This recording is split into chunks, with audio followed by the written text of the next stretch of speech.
ഇന്ന് നമ്മൾ പോകാൻ പോകുന്നത് വിശാഖപട്ടണത്തെ മോസ്റ്റ് ഫേമസ് ആയിട്ടുള്ള 2 ബീച്ചുകളിലേക്ക്. ഫസ്റ്റ് നമ്മൾ വന്നിട്ടുള്ളത് ബ്ലൂ ഫ്ലാഗ് സർട്ടിഫിക്കേഷൻ ഒക്കെ കിട്ടിയ ഋഷികൊണ്ട ബീച്ചിലേക്ക്. ബ്ലൂ ഫ്ലാഗ് സർട്ടിഫിക്കേഷൻ എന്ന് പറയുന്നത് മോസ്റ്റ് ക്ലീൻ ആയിട്ടുള്ള ബീച്ചുകൾക്ക് മാത്രം കൊടുക്കുന്ന ഒരു ഇന്റർനാഷണൽ സർട്ടിഫിക്കറ്റ് ആണ്. നമ്മളെ കോഴിക്കോട് കാപ്പാട് ബീച്ചിനൊക്കെ ഈ സർട്ടിഫിക്കറ്റ് ഉണ്ട് കേട്ടോ. ഈ കാണുന്നതാണ് ആന്ധ്ര മുൻ മുഖ്യമന്ത്രി YS ജഗൻമോഹൻ റെഡ്ഡി 500 കോടി രൂപ മുടക്കിയുണ്ടാക്കിയ ഋഷികൊണ്ട പാലസ്. ഇന്ന് അത് കുറെ വിവാദമൊക്കെ ആയി. ഇപ്പോഴത്തെ മുഖ്യമന്ത്രി ചന്ദ്രബാബു നായിഡു ഇതുവരെ ഇത് ഉപയോഗത്തിനായി തുറന്നു കൊടുത്തിട്ടില്ല. ഋഷികൊണ്ട ബീച്ച് സ്വിമ്മിങ്ങിനും വാട്ടർ ആക്ടിവിറ്റീസിനും ഒക്കെ പറ്റിയ സ്പോട്ടാണ് കേട്ടോ.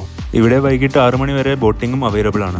വിശാഖപട്ടണം സിറ്റിയിൽ നിന്ന് 8 കിലോമീറ്റർ ഉണ്ട് ഋഷികൊണ്ട ബീച്ചിലേക്ക്. പിന്നെ ഇവിടെ നമുക്ക് കുറച്ച് സ്ട്രീറ്റ് ഫുഡുകളൊക്കെ ട്രൈ ചെയ്യാൻ പറ്റും. കുറച്ച് ഷോപ്പിംഗ് സ്പോട്ടുകളും ഉണ്ട്. പക്ഷേ ഇത് എപ്പോഴും കുറച്ച് ക്രൗഡഡ് ആയിരിക്കും കേട്ടോ. എല്ലാം പോട്ടെ, നമുക്ക് നമ്മുടെ ഫുൾ ജാർ സോഡ വരെ ഇവിടെ അവൈലബിൾ ആണ്. നെക്സ്റ്റ് ബീച്ച് ഋഷികൊണ്ട ബീച്ച് പോലെ തന്നെ ഫേമസ് ആയിട്ടുള്ള രാമകൃഷ്ണ ബീച്ചാണ്. രാമകൃഷ്ണ ബീച്ച് RK ബീച്ച് എന്നും അറിയപ്പെടുന്നുണ്ട് കേട്ടോ. വിശാഖപട്ടണത്തിന്റെ ലാൻഡ്സ്കേപ്പ് ഭയങ്കര അടിപൊളിയാണ്. ബീച്ചും ബീച്ചിന് ചേർന്ന മലകളും ഒക്കെ ആയിട്ട് ശരിക്കും ഒരു ബ്യൂട്ടിഫുൾ സീനറിയാണ് നമുക്ക് ഇവിടെ കിട്ടുന്നത്. രാമകൃഷ്ണ ബീച്ച് സ്ട്രീറ്റ് ഫുഡുകളൊക്കെ ട്രൈ ചെയ്യാനും പീസ്ഫുൾ ആയിട്ട് വന്ന് ടൈം സ്പെൻഡ് ചെയ്യാനും ഒക്കെ പറ്റിയ സ്ഥലമാണ്. പക്ഷേ ഇവിടെയും പാർക്കിങ്ങും കാര്യങ്ങളൊക്കെ ഒരു പ്രോബ്ലം തന്നെയാണ് കേട്ടോ. So the journey continuous. Until then, bye bye.